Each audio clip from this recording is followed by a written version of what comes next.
यह कहानी है एक 14 साल के बच्चे कमल की, जो उत्तराखंड के एक छोटे से गांव में अपने माता पिता के साथ रहता था। वह अपने नाना नानी से मिलने जाता है और उसके माता पिता को अर्जेंट काम होने के कारण वे उसे वहां छोड़कर वापस शहर चले जाते हैं। कमल अपने नाना नानी के साथ रहने लगा। एक दिन शाम को वह जंगल के रोड की साइड खेल रहा था। शाम होने वाली थी। उत्तराखंड की घाटी की खामोशी को ठंडी हवाओं के झोंके चीरने लगे थे। कमल घर की ओर जाने की सोच रहा था।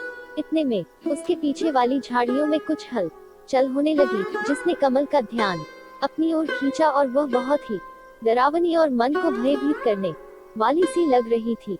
और वह आवाज बढ़ती चली गई।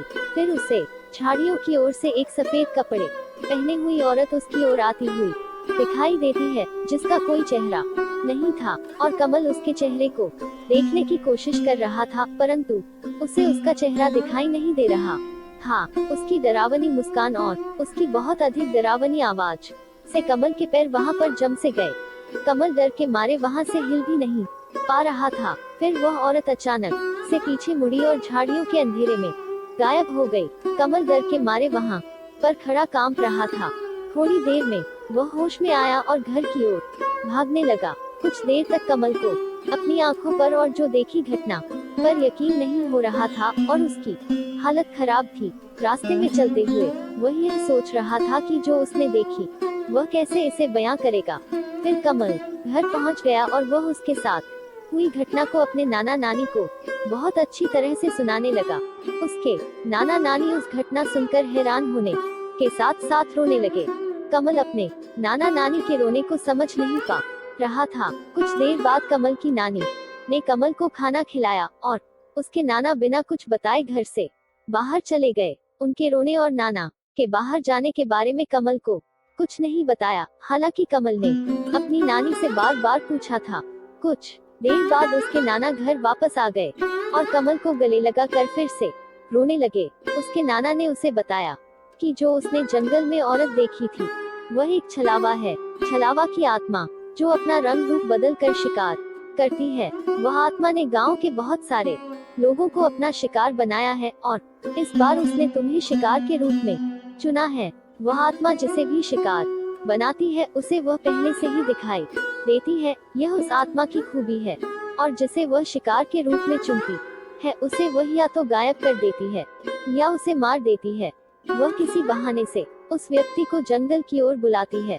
फिर उस व्यक्ति के साथ क्या होता है किसी को मालूम नहीं है और आज तक किसी को मालूम भी नहीं लगा है। जो व्यक्ति आज तक उस आत्मा की नजर में आया है वह बच नहीं पाया है और कमल उसका अगला शिकार होने वाला है। कमल के नाना फूट फूट कर रोने लगे और वह अपने अंदर साहस पैदा करके कमल को कहने लगे कि बेटा, तुम्हें डरने की कोई आवश्यकता नहीं है, क्योंकि मैं पास के एक तांत्रिक से लोबान लेकर आया हूँ जो आपकी बुरे साए से रक्षा करेगा। और मैंने आपके मम्मी पापा को भी फोन कर दिया है, वह कल आ जाएंगे और तुम्हें यहाँ से ले जाएंगे। यह कहकर कमल के नाना ने वह लोबान कमरे के कोने में जला दिया। लोबान जलाने के बाद कमल के नाना ने कहा कि कमरे के अंदर जाने के बाद कुछ भी हो जाए पर दरवाजा नहीं खोलना है।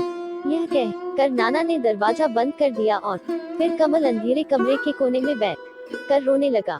वह कमरे में बैठा हुआ सोच रहा था और उसे अपने नाना नानी के रिएक्शन को देखकर कुछ समझ नहीं आ रहा था और जो उस आत्मा का हुआ हादसा था वह उसके दिमाग से नहीं निकल पा रहा था। उसके कानों में वह खौफनाक आवाजें गूंज रही थी और उसे बहुत ही डर लग रहा था। वह दिन होने का इंतजार कर रहा था। उसके ठीक 2 घंटे बाद दरवाजा खटखटाने की बाहर से आवाज आई, कमल बेटा, कमल बेटा, अब तुम बाहर आ सकते हो। कमल बेटा, अब खतरा टल गया है, तुम बाहर आ सकते हो। कमल बात को ध्यान से सुनने के लिए दरवाजे के पास चला जाता है।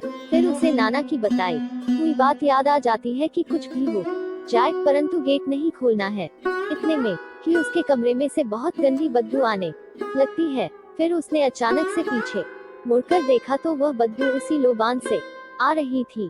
कमल बहुत घबरा जाता है और फिर वही गेट के बाहर से आवाज आती है और वह इसी डर से वहां पर बेहोश होकर गिर जाता है। अगले दिन कमल के माता पिता उसे वहां से ले जाते हैं और कमल के नाना नानी फिर चैन से रह पाते हैं।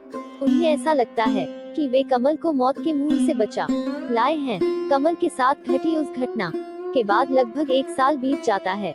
अब कमल उस सदमे से बाहर निकल चुका है, लेकिन वह फिर कभी अपने नाना नानी के पास नहीं जाता।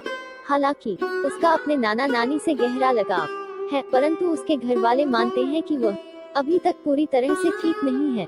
इसलिए कमल के पिता गांव जाकर वह लोबान लाते हैं जिसे उसके नाना अपने घर पर जलाया करते थे।